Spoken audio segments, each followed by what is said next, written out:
이 시간 우리에게 주시는 하나님의 말씀은 마가복음 8장 27절에서 38절까지 말씀입니다. 마가복음 8장 27절에서 38절까지의 말씀입니다. 신약성경 67페이지에 있습니다. 마가복음 8장 27절에서 38절까지의 말씀 제가 봉독해 올리겠습니다.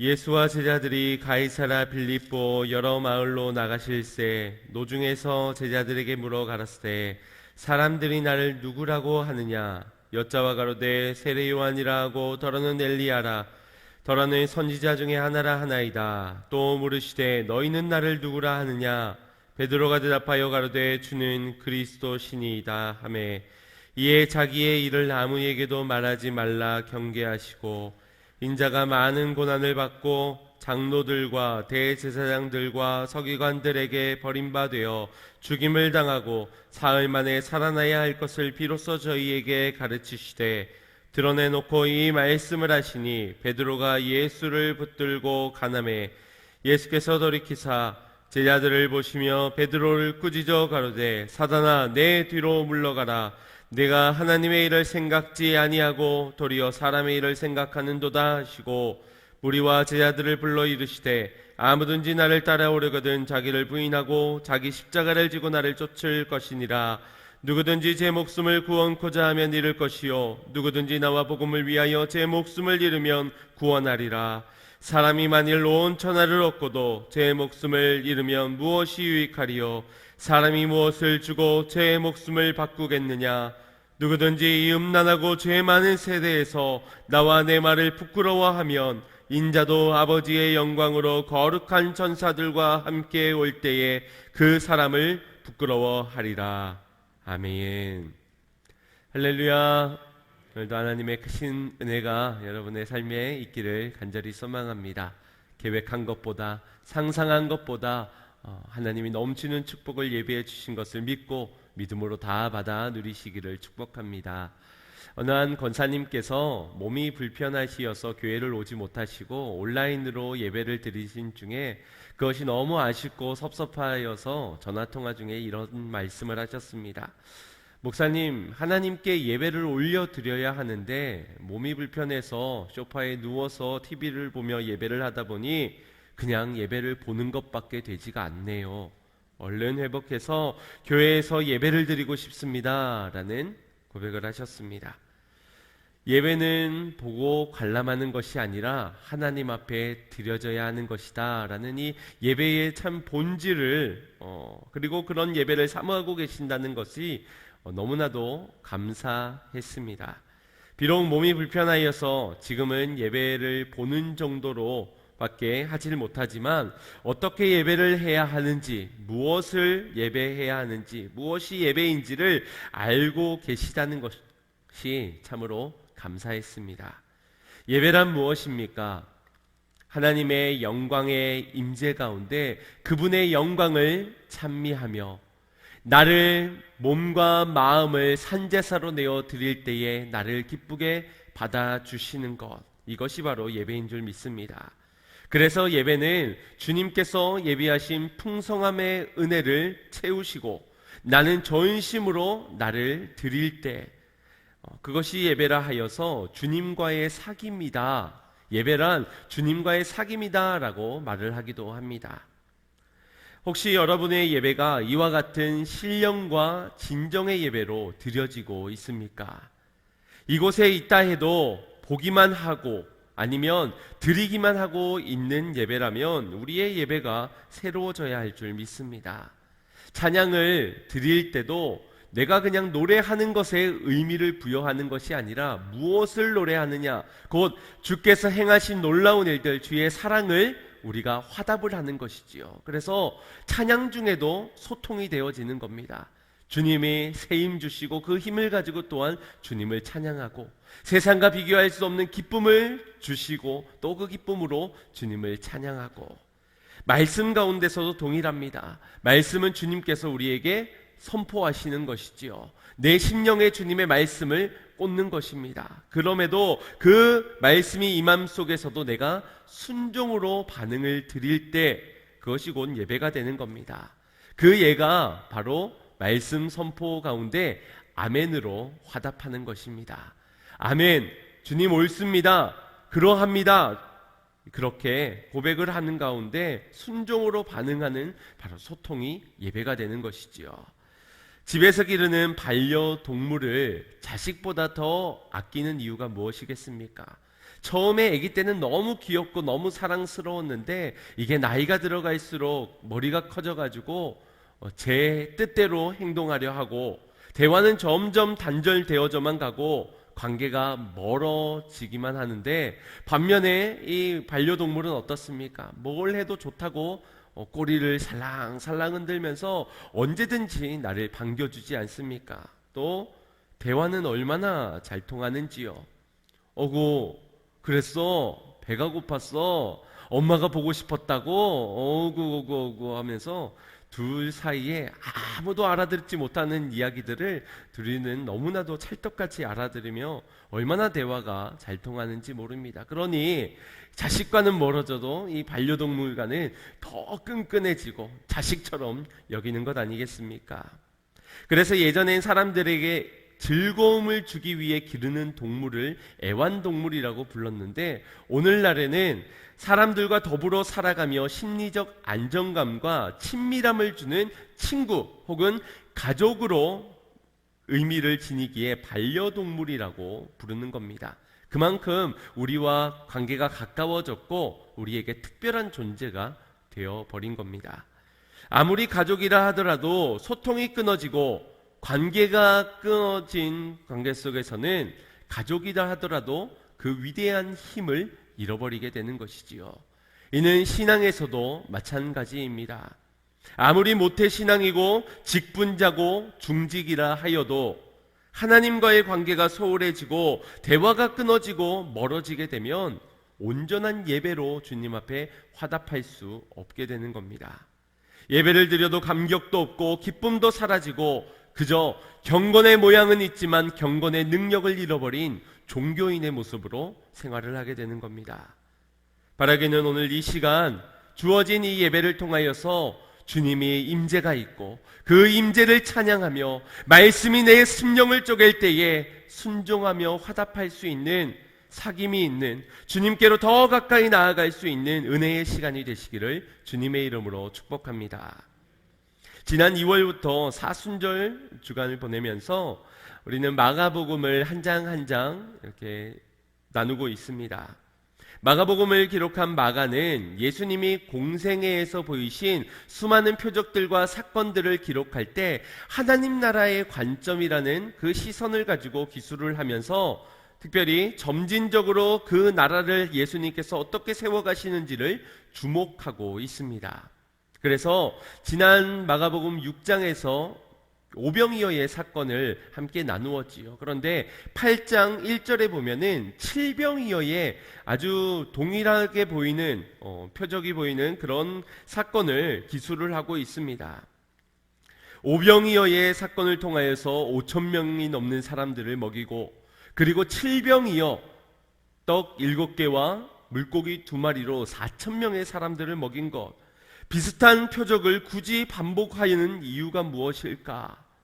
오병이어를 통해서는 유대인들을 먹이셨다면 이 칠병이어를 통하여서는 이제 이방인들을 먹이고 있는 그러한 사건입니다. 다시 말해서 택함 받은 유대인 백성들을 향하여서 생명의 떡을 먹이셨던 예수님께서 그 하나님 나라의 확장이 이제 이방 나라에 이방인들에게까지 생명의 떡을 먹이고 계신 것을 보여주고 있는 겁니다. 또 오늘 본 27절 본문 바로 앞절에는 벳세다에서 맹인된 자를 눈을 뜨게 하신 사건이 기록되어져 있는데, 그 사건도 주목해 보시면 예수님께서 그의 눈에 침을 뱉으시고 손을 얹으사 안수를 해주십니다.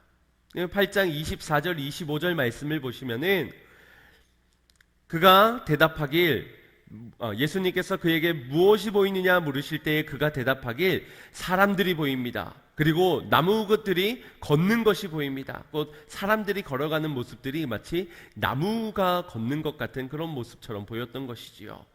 예수님께서는 다시 그의 눈에 손을 얹으사 안수 기도를 하시고 물으십니다. 무엇이 보이느냐?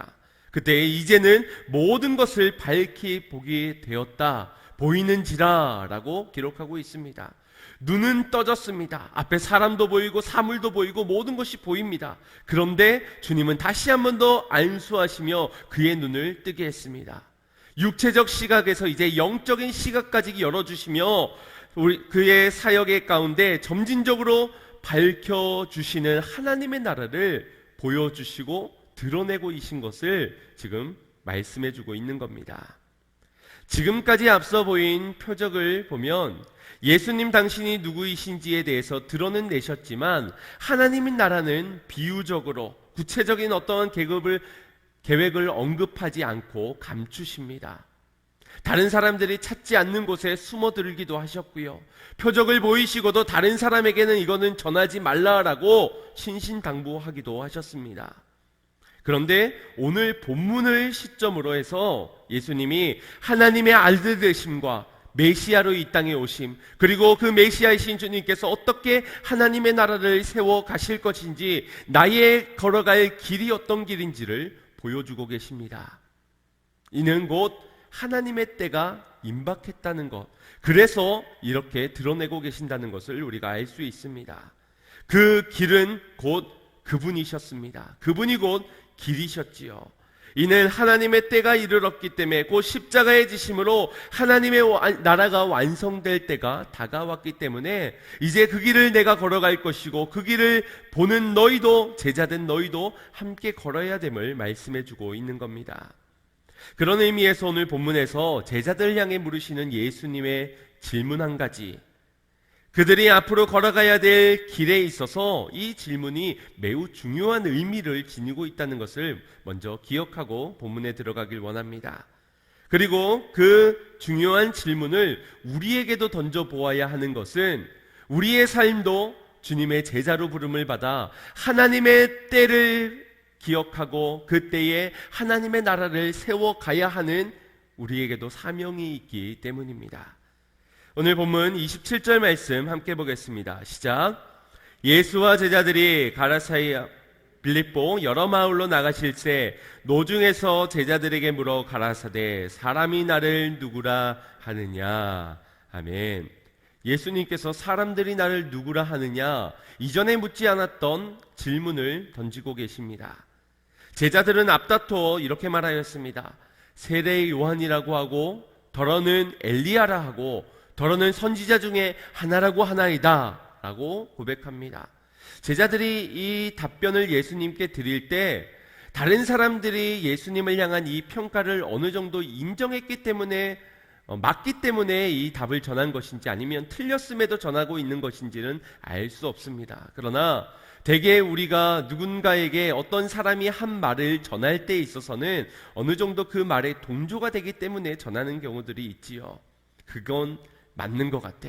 어느 정도 일리가 있는 것 같아. 나도 어느 정도는 공감하고 동조하고 있어. 그래서 그 말을 그대로 전하게 됩니다. 전혀 그렇지 않다라고 생각하는 곳에는 전하지 않는 것이지요.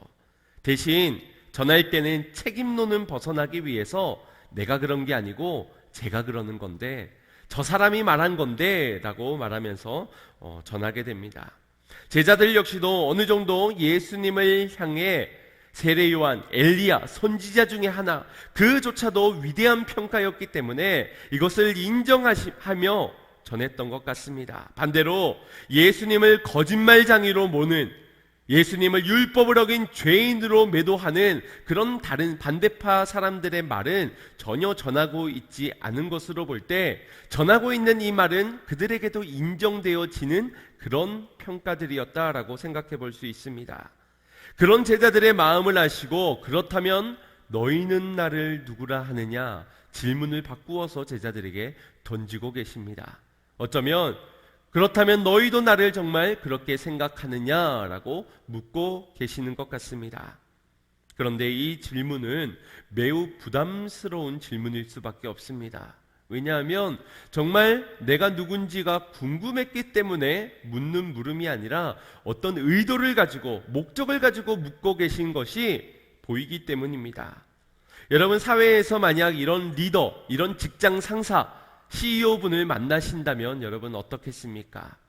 그분이 자네 이리 와보게, 사람들이 나를 뭐라고 말하든가 라고 묻는다면 여러분 뭐라고 답하시겠습니까? 꼰대요, 양아치요, 스크루지 같은 욕심쟁이라고 말합니다 라고 솔직하게 말할 수 있겠습니까? 없겠지요. 묻는 의도가 있기 때문에 솔직한 것보다는 그래도 좋게 포장을 해가지고 좋은 이미지로 그냥 둘러대게 될 겁니다.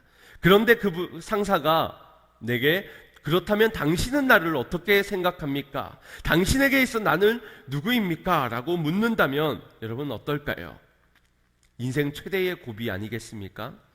사람들의 평가는 꼰대, 스크루지, 양아치 같은 사람, 욕심쟁이 막 그런 사람으로 평가를 하는데 그걸 솔직하게 말할 수도 없고, 앞으로 직장 생활의 존폐가 이 질문 하나의 답변에 달려있다고 생각이 되어지니 얼마나 부담스럽겠습니까?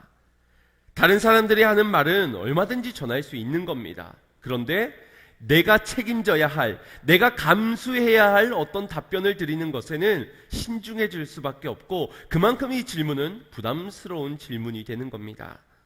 피할 수만 있다면 피하고 싶은 질문이 바로 너희는 나를 누구라 하느냐라는 그런 질문인 겁니다. 그럼에도 이 질문을 주님께서 하시는 것이기 때문에, 다름 아닌 예수님께서 하시는 것이기 때문에 답을 피할 길은 없습니다. 또한 우리에게 길을 보여주시기 위해 하시는 주님의 선한 의도가 있는 것을 안다면 절대 피할 수 없는, 피해서도 안 되는 그런 질문인 것입니다.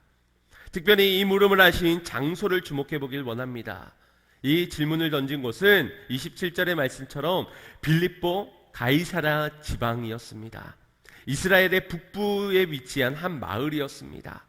가이사랴, 로마 황제의 이름을 딴 도시인 만큼 그 도시는 황제 숭배 사상이 가득하였던 그런 곳입니다. 거기에 바알 신상을 곳곳에 세워두며 우상을 섬겼고, 그리스 신화에 나오는 판이라고 하는 헬라 신을 숭배하였던 그런 지역이 바로 이 가이사랴 지방이었습니다.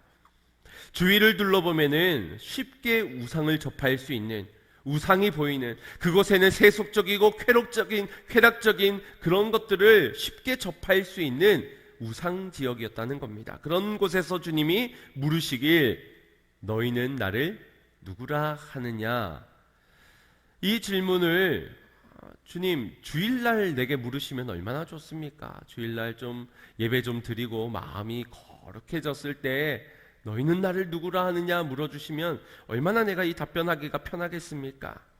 교회에서 내게 물어보신다면 내가 큰 소리로 답을 할 수 있을 텐데 말입니다. 주님, 다른 사람 다 들을 때 말고 내게만 조용히 와서 묻는다면 내가 말씀드릴 수 있고요, 그 묻는 의도를 말씀해 주시거나 그냥 솔직하게 얘기해도 내가 아무런 해를 가하지 않겠다, 내게 보장해 주신다면 내가 또 한번 답해 보겠습니다. 그럴 수 있습니다. 그런데 지금 우상이 득실득실한 세상에서, 쾌락과 욕망이 가득한 세상 가운데 돈이 눈앞에 왔다 갔다 하고 있는 이 자칫 내 답변 하나로 앞으로 내가 감수해야 될 손해들은 너무나도 크게 여겨지는 이 자리, 이 순간에 주님은 묻고 계신 겁니다. 너희는 나를 누구라 하느냐? 여러분이라면 고백할 수 있으시겠습니까? 오늘날 기독교를 향한 세상의 시선 가운데 여러분은 여러분이 기독교인임을 당당하게 드러내며 내가 어저께 교회 갔다 왔다 라고 말할 수 있겠습니까? 그것처럼 현재 내 위치가 어디에 있느냐에 따라서 이 질문의 난이도는 천차만별로 다가올 수 있는 겁니다. 더욱이 지금 이 예수님의 질문은 내가 누구인지가 궁금해서 묻는 물음이 아니라 본질적으로 관계의 차원에서의 묻는 물음이었습니다. 즉, 너희에게 있어 나는 누구인가? 너와 나의 관계적인 측면에서 나는 누구인가를 묻고 있는 물음입니다. 그러니 이 질문에 다른 사람들의 평가나 내가 지식적으로만 알고 있는, 이론적으로만 알고 있는 그것을 답할 수 없는 부분입니다. 그러니 부담스러운 것이지요. 그때 마침 혜성처럼 등장한 이가 있었으니 바로 예수님의 수제자였던 베드로였습니다. 누구보다도 빠르게 이렇게 고백을 드렸지요. 주는 그리스도시니이다. 이것을 마태복음에서는 구체적으로 마태복음 16장 16절에 주는 그리스도시요 살아계신 하나님의 아들이십니다. 이와 같은 위대한 고백을 드리게 됩니다. 타이밍이 참으로 좋지요. 참으로 적절하였습니다.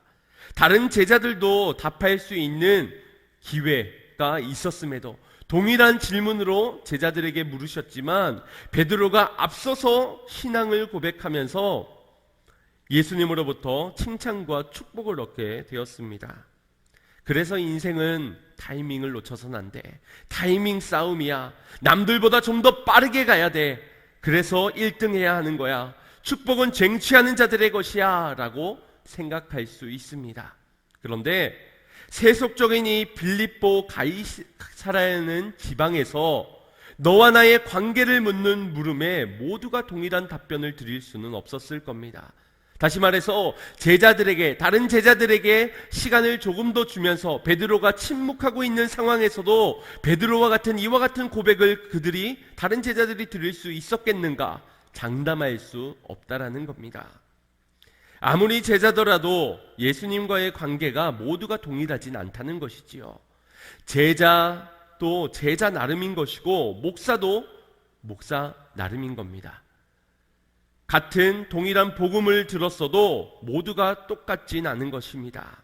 같은 직분을 받았더라도 누군가는 예수님과 친밀한 사귐 가운데 영성 있는 삶을 살아가지만 누군가는 직분은 거칠애일 뿐이요 그저 형식적이고 규율에 맞춘 마지못해서 관계 맺고 있는 그런 사람도 있을 수 있다는 겁니다. 과거에 예수님과 내가 정말 친했어, 정말 친밀했어, 내가 그때는 얼마나 뜨거웠는지, 그러나 오늘날 그 관계가 무뎌지고 멀어졌다면 그것은 자랑이 될 수 없는 일이지요. 그래서 먼저 직분 받았다고, 내가 예전에 제자 훈련을 받았다고, 내 첫사랑이 뜨거웠다고 이 모든 것을 자랑할 수 없는 일입니다. 오늘 지금 이 순간 주님이 내게 물으실 때 어떤 상황, 어떤 형편, 어떤 때에 내가 너희에게 무엇이냐, 너희는 나를 누구라 하느냐라는 이 질문을 던질 때에 우리가 주님과 어떤 관계 속에서 어떤 답변을 드릴 수 있느냐가 중요한 것입니다. 이 예배에 나와 있어도 우리의 신앙이 천차만별로 달라서 주님 앞에 드려질 수 있는 고백이 다르듯이 말입니다. 그러니 베드로의 고백은 단순히 타이밍의 승부에서 승리가 아니라 주는 그리스도시요 주님은 나의 주인이십니다. 나를 위해 이 땅에 오신 기름 부음 받은 자 주인 보내신 그리스도이십니다. 이 관계적인 측면에서의 승리였고 살아계신 하나님의 아들이십니다라고 고백했던 믿음의 승리였다고 볼 수 있는 겁니다. 그의 고백을 들으신 예수님께서는 이를 알게 하시는 혈육이 아니요 하늘에 계신 내 아버지시니라 말씀하시며 그에게 축복을 전하셨습니다. 우리 그 축복의 말씀 마태복음 16장 18절 19절 말씀 합독해 보겠습니다. 시작. 또 내가 내게 이르노니 너는 베드로라. 내가 이 반석 위에 내 교회를 세우리니 음부의 권세가 이기지 못하리라. 내가 천국 열쇠를 내게 주리니 내가 땅에서 무엇인지 매면 하늘에서도 매일 것이요 내가 땅에서 무엇이든지 풀면 하늘에서도 풀리리라 하시고, 이와 같은 놀라운 축복을 베드로에게 주셨습니다. 베드로에게 전한 축복이지만 오늘 이 축복을 우리가 기억해야 할 것은 오늘 우리가 지금 이 순간 내게 주님이 너희는 나를 누구라 하느냐 물으실 때에 우리가 주님과의 관계 속에서 고백할 수 있다면 우리에게도 동일하게 주어지는 축복이 바로 반석 위에 내 교회를 세우리니 음부의 권세가 너를 이기지 못할 것이요 천국 열쇠를 내게 주리니 땅에서 매면 하늘에서도 매이고 땅에서도 풀면 하늘에서도 매일 것이다. 오늘 우리에게도 동일한 축복을 허락하여 주실 것입니다. 문제는 너희는 나를 누구라 하는 이 질문에 우리가 어떻게 답할 수 있느냐라는 것이겠지요. 주님은 제자들 모두에게 물으셨습니다. 수제자나 의심하는 자나 유대주의적 사고를 가지고 있는 자나 나를 나중에 팔 자나 동일하게 너희는 나를 누구라 하느냐. 관계가 멀어져 있었다면 누군가에게는 이거는 너무나도 피하고 싶은 질문이었을 것이고, 그 관계가 가깝고 친밀했다면 이것은 축복을 얻을 통로로, 기회로 얻었을 것입니다. 그렇다면 이 질문을 오늘 저와 여러분에게 물으신다면 여러분들에게는 어떻겠습니까?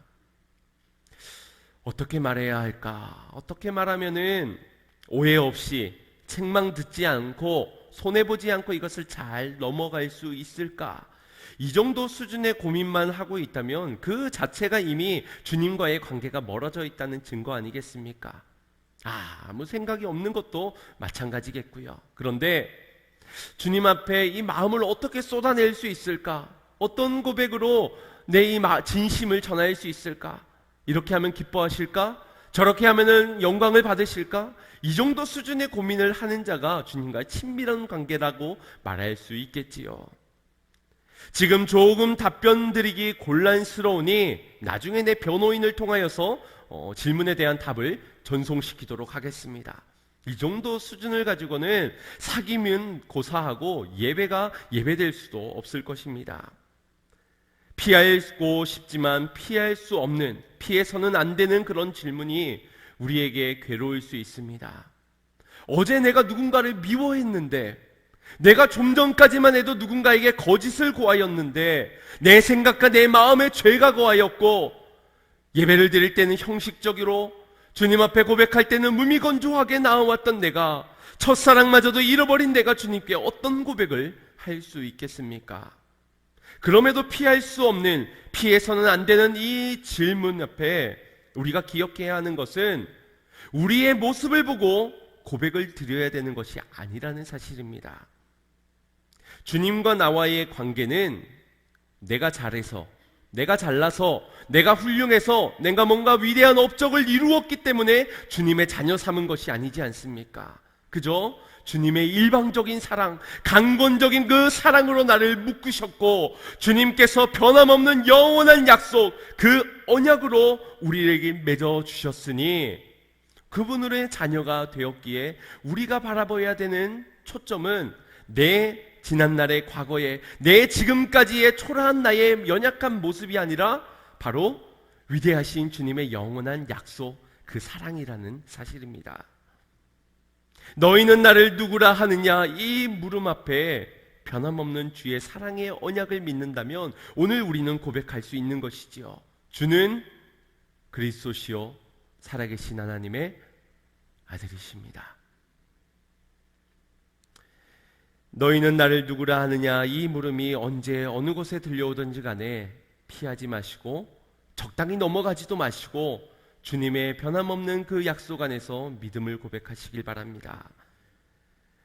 내 있는 모습 그대로를 직시하여 돌이켜 주님께서 맺어주신 그 관계 안에 믿음의 신앙을 오늘 이 시간도 드릴 수 있는 저와 여러분이 되기를 간절히 소망합니다. 이제 이 베드로의 신앙 고백을 받으신 주님께서는 자신이 걸어가야 할 길, 십자가의 그 길에 대해서 제자들에게 가르쳐 주셨습니다. 31절 말씀을 합독해 보겠습니다. 시작. 인자가 많은 고난을 받고 장로들과 대제사장들과 서기관들에게 버림받아 죽임을 당하고 사흘 만에 살아나야 할 것을 비로소 저희에게 가르치시되. 아멘. 비로소 가르치셨습니다. 이전에도 가르쳐 있었는데 안 가르치신 이유, 지금 비로소 가르치신 이유, 우리가 볼 수 있는 것은 바로 너희는 나를 누구라 하느냐는 물음 앞에 주는 그리스도시요 살아계신 하나님의 아들이십니다. 이 믿음을 들여서 비로소 그들에게 하나님의 일을, 하나님의 계획하신 이 십자가의 여정을 그들에게 가르쳐 주신 것입니다. 때가 임박함에 인자가 많은 고난을 받게 될 것이요 죽을 것이지만 사흘 만에 다시 부활할 것을 가르쳐 주셨습니다. 그때에 조금 전까지만 해도 뜨거운 신앙을 가지고선 주님께 칭찬받을 그런 믿음의 고백을 드렸던 베드로가 예수님 안 됩니다 하면서 예수님의 말씀에 항변하며 하나님의 나라를 향한 주님의 길을 반대하고 나서고 있습니다. 여기에 오늘 본문에서는 예수님께서 말씀하실 때 예수를 붙들고 가나메라고 표현하고 개역개정에서는 항변한다, 변하고 있다라고 기록됩니다. 그건 단순히 반대적인 의미, 그렇게 하면 안 됩니다, 반대의 의견을 내비친 것보다 원어적으로 볼 때 예수를 꾸짖고 있다라고 번역하여 질 수 있습니다. 예수님을 꾸짖을 만큼 그 길은 안 된다라는 겁니다. 잘못됐습니다, 틀렸습니다라고 말하고 있는 겁니다. 이는 예수를 위해서가 아니라 자기 자신을 위해서였습니다. 메시아의 길은 그렇게 죽어서 가야 될 길이 아니라 바로 로마에게 강압적으로 권위적으로 그들의 앞에 굴복시킬 수 있는 힘을 가지고선 가야 되는 것이 메시아의 길입니다 라고 여겼던 것입니다. 이에 예수님께서는 베드로를 향해 그 어떤 책망보다도 큰 책망을 내리십니다. 33절 말씀 합독합니다. 예수께서 돌이키사 제자들을 보시며 베드로를 꾸짖어 가라사대 사단아 내 뒤로 물러가라. 내가 하나님의 일을 생각지 아니하고 도리어 사람의 일을 생각하는도다 하시고. 아멘. 조금 전까지만 해도 뜨거운 신앙을 고백했던 베드로가 지금 일순간 사람의 일을 생각함으로 인하여서 넘어지고 자빠지는 모습을 보게 됩니다. 그 모습을 보노라면 우리 역시도 얼마든지 넘어질 수 있는, 어제까지만 해도 믿음을 고백했더라도 오늘 이 순간에도 믿음으로 주님 앞에 고백을 드리다 하더라도 언제 어떻게 넘어질 수 있는지, 언제 우리가 사람의 생각으로 인하여서 사단의 일로 나아갈 수 있는지, 그렇게 넘어질 수 있는 연약한 존재라는 사실을 다시 한번 자각하게 됩니다. 그렇기에 우리의 신앙 고백은 날마다 다시 점검되어져야 하는 겁니다. 내가 너희는 나를 누구라 하느냐, 이 질문을 그때의 한순간으로 끝날 문제가 아니라 오늘 이 순간에도 내일도 모레도 날마다 우리 앞에 점검하는 질문으로 던져 보아야 한다는 겁니다. 때마다 사람의 일을 생각할 수 있는 우리는 주님과의 관계를 늘 새롭게 갱신해야 하기 때문입니다. 제게는 잊지 못할 그런 순간이 있는데 그 중에서 생각나는 것은 9년 전 7월 21일 오후 3시 바로 제가 한 여자와 이제 가정을 이루는 그 결혼식 순간입니다.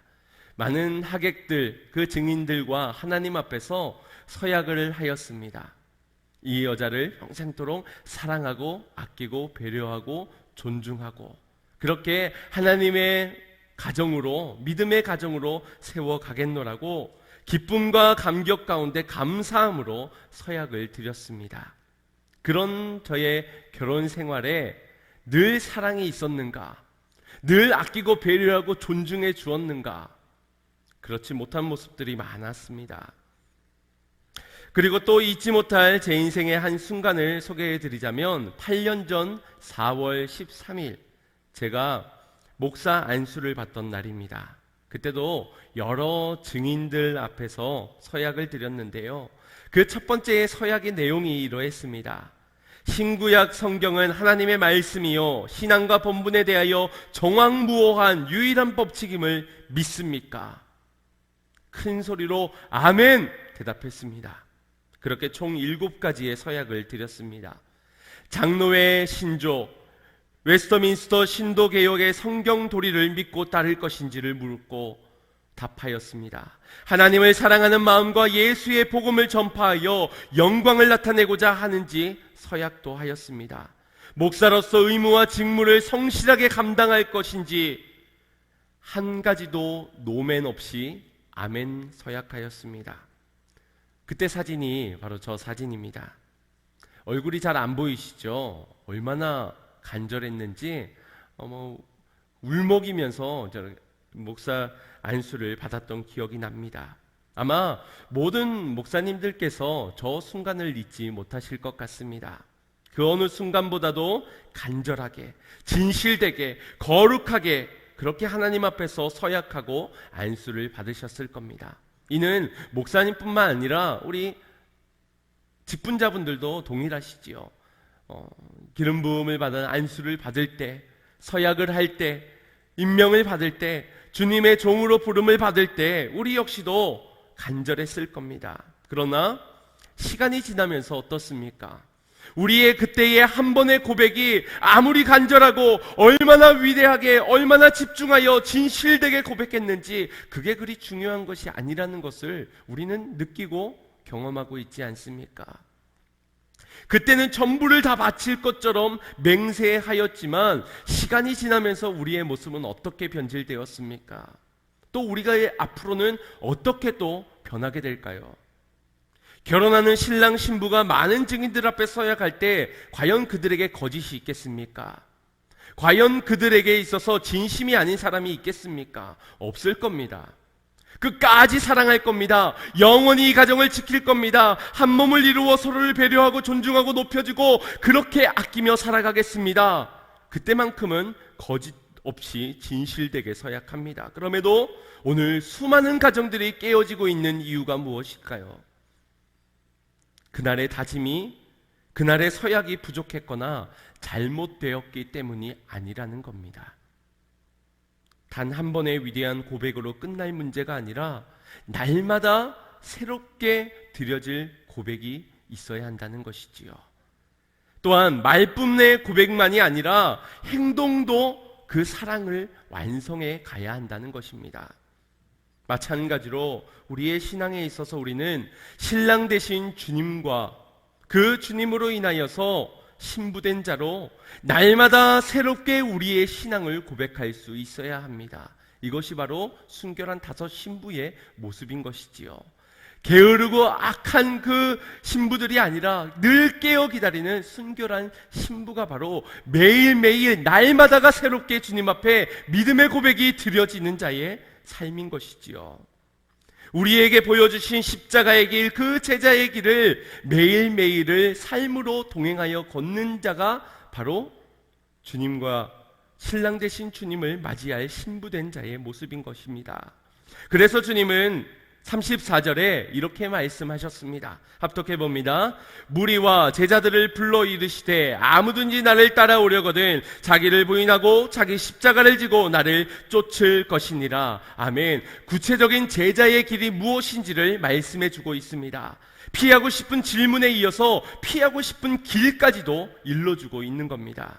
그러나 이 역시도 피할 수 없는, 피해서는 안 되는 그런 길인 것이지요. 왜입니까? 왜 이 길 역시도 피해서는 안 되는 겁니까? 그것은 이 길이 생명의 길이기 때문입니다. 이 길이 나를 살게 하는 구원의 길이기 때문입니다. 이 길을 주님이 먼저 걸어가셨고 그 걸어가심으로 나를 살리셨기에 나와 함께 걷지 않은 이 길을 우리는 피하고 싶어도 피할 수가 없는 겁니다.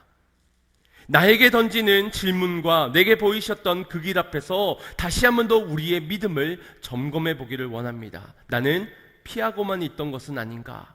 나는 외면하고 있었던 내 지난날의 모습은 아니었는지를 말입니다. 우린 사람의 일을 생각하여 피하려 하였습니까? 아니면 하나님의 일을 생각하여 하나님의 나라를 품고 자기를 부인하고 자기 십자가를 지고 주님을 따르는 자가 되었었습니까? 내가 예전에는 참 뜨거웠는데 내가 시키지도 않아도 새벽을 깨웠었는데 내가 그 첫사랑은 얼마나 뜨거워서 사람들이 막 회장으로 뽑고 내가 과거에 상도 받고 추억팔이 신앙생활은 아무 소용이 없는 겁니다. 혹시 우리가 마주하고 있는 코로나라는 이 상황 가운데 여러분에게 주님이 묻는 이 질문에 답을 하지 않을 때로 변명하고 있지는 않습니까? 지금은 코로나기 때문에 지금은 대답하기 좀 곤란합니다, 주님. 지금은 그 어느 때보다도 힘든 시기이기 때문에 내가 지금 광야를 걷고 있고 홍해를 지나고 있기 때문에 주님, 지금은 내가 자기 부인요, 자기 십자가요, 나중에요. 지금은 아닌 것 같습니다. 혹시 핑계들로 일삼고 있지는 않습니까? 지금은 말씀 볼 때도 아닙니다. 지금은 기도해야 될 때가 아닙니다. 지금은 전도한다고 될 때가 아닙니다. 하나님의 일을 생각하지 않고 사람의 일을 생각하는구나. 사단아, 내 뒤로 물러날지어다. 선포하시고 주님이 보이신 그 믿음의 길을, 믿음의 고백을 하며 걸어야 하지 않겠습니까? 벳세다 맹인이 치료를 받기 전에 예수님께서 그 맹인을 붙잡고 마을 밖으로 나가십니다. 그리고 그 마을 밖에서 손을 얹으시고 그의 눈을 뜨게 해주셨습니다. 육의 눈을 띄워주시고 영의 눈을 띄워주셨습니다. 그리고 그에게 이르는 명령 한 가지는 다시 마을로 돌아가지 말아라. 그 마을이 무엇입니까? 그에게 있어서는 고향과 같은 친숙한 곳이었을 겁니다. 사랑하는 사람이 어쩌면 그곳에 있는 그곳일 수도 있었을 겁니다. 그럼에도 그 마을로 돌아가지 말라는 것은 바로 그 마을은 영적으로 어둠이 짙게 깔려진 죄악이 팽배한 세상이었기 때문입니다. 내가 너의 눈을 밝게 뜨게 하였으니 그 곳으로, 세상의 악한 곳으로 다시금 돌아가지 말라라는 것입니다. 사랑하는 성도 여러분, 소경된 우리를 눈을 뜨게 하여 주신 주님께서, 걷지 못하던 안진뱅이와 같은 우리를 일으켜 주신 주님께서, 듣지 못하던 우리의 귀를 열어주시며 생명의 말씀을 일려주셨음에도 불구하고 우리는 어찌 다시 마을로 돌아가려 하는 것입니까? 어찌 이 질문에 내 믿음의 신앙의 고백이 아니라 더러는 세례 요한, 더러는 엘리야, 더러는 선지자 중에 하나라고 말하나이다, 거기에만 동조한 채 지금 내 관계, 내 초라한 모습 때문에 어찌 이 질문과 어찌 이 사명의 길을 외면만 하고 있으십니까? 조금 힘들다고, 조금 지치고, 조금 고통스럽다고 어찌 세상을 향해 다시금 돌아가려 하신단 말입니까? 지난 우리의 과거는 회개해야 될 제목들입니다. 우리가 붙잡아야 될 것이 아니라 놓아야 될 문제라는 것이지요.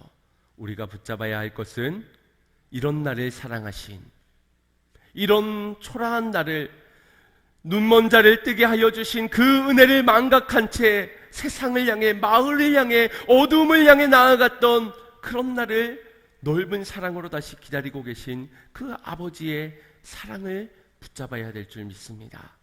그 사랑으로 나를 묶어주신 언약적 관계를 우리가 붙잡아야 될 줄 믿습니다. 그리고 그 붙잡음이 오늘이 새롭고 또 내일이 새롭고 또 그 다음 날도 새롭게, 주님이 날마다 부어주시는 그 사랑 안에서 우리의 믿음도 새롭게 새 모습으로 새 노래로 주님 앞에 올려드려져야 될 줄 믿습니다.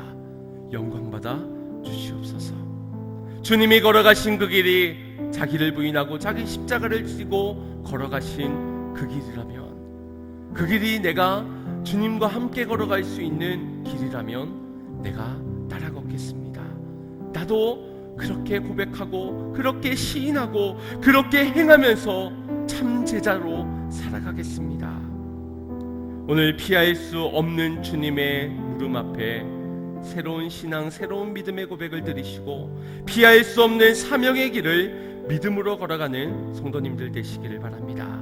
생명의 그 길을, 구원의 그 길을 주님을 따라 걸으며 날마다 부어주시는 새날의 은혜, 새 힘, 새 축복을 경험하는 놀라움의 인생 되시기를 주님의 이름으로 축원드립니다. 우리 같이 말씀을 생각하며 결단의 찬양, 결단의 기도 드리겠습니다.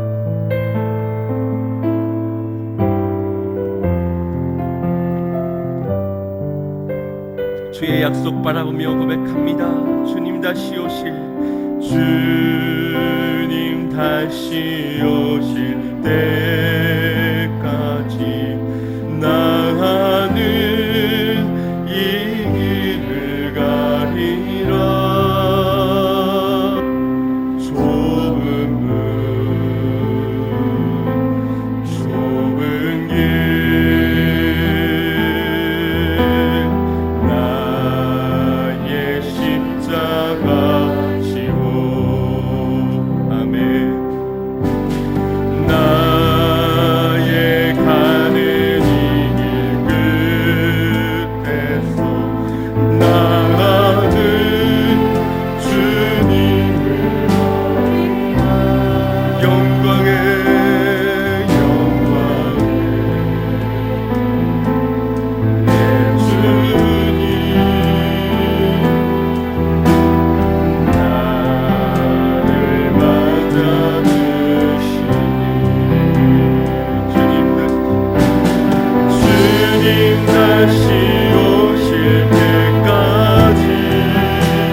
나는 이 길 끝에서 나는 가는 이 길 끝에서 나가는 주님을 보리라.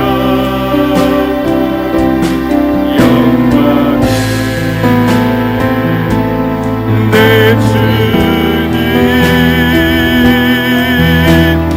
나를 맞아주시리. 주님 다시 오실 때까지 나는 일어나 달려가리라. 주의 영광 온산 높을 때 나는 일어나 노래하리. 내 사모하는 주님 오셔서 부르시라. 내 사모하는 주님 영광의 왕이 내 사모하는 주님 내 사모하는 주님 오셔서 부르시라. 내 사모하는 주님 영광의 왕이시라. 우리의 신앙을 포기하고 싶은 때가 얼마나 많습니까? 그만두고 싶고 멈춰버리고 싶고 내 삶을 돌아보고 사람의 일을 생각하고 싶은 때가 얼마나 많습니까? 저 역시도 이 자리가 너무나도 힘겨워 내려놓고 싶은 마음이 충동적으로 들 때가 얼마나 많은지 모릅니다. 그러나 주님, 우리가 잊지 못하는 것은 주님께서 내게 보이신 그 사랑, 그 사랑으로 묶어주신 언약관계, 그것을 잊지 못하기에 오늘 나는 새롭게 주님 앞에 믿음으로 결단합니다. 주여, 내가 주님을 쫓는 제자 되겠습니다. 주는 그리스도시요 살아계신 하나님의 아들이시기에 오늘 내가 주님을 쫓으려는 이 결단, 주여, 내가 나를 부인하고 자기 십자가를 지고 주님을 쫓는 제자의 삶, 생명의 길을 쫓는 삶 살기를 원합니다. 우리 이와 같이 주여 한번 읽고 합심하여 결단하겠습니다. 주여, 사랑의 주 하나님, 사랑드립니다.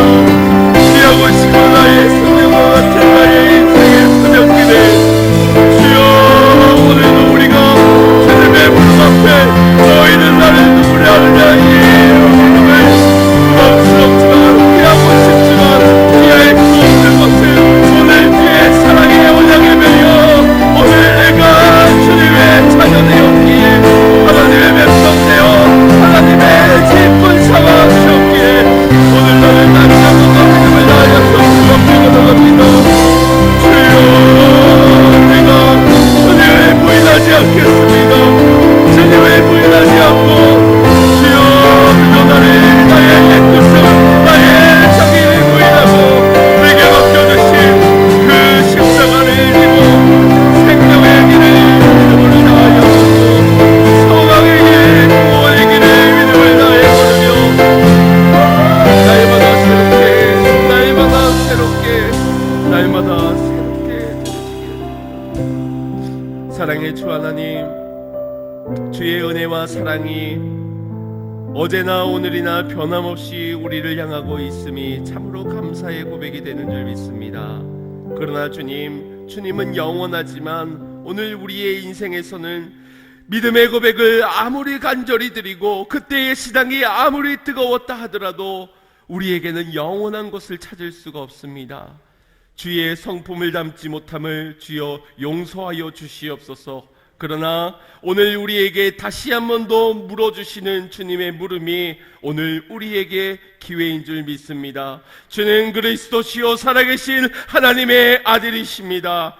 날마다 새롭게 이 고백이 드려지게 하여 주시고, 그런 자들에게 비로소 보여주신 그 하나님의 나라를, 주님을 사랑함으로 자기를 부인하고 자기 십자가를 지고 주님을 쫓는 자 되게 하여 주시옵소서.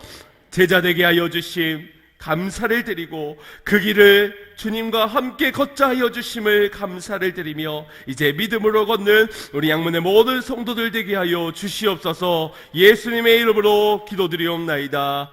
아멘.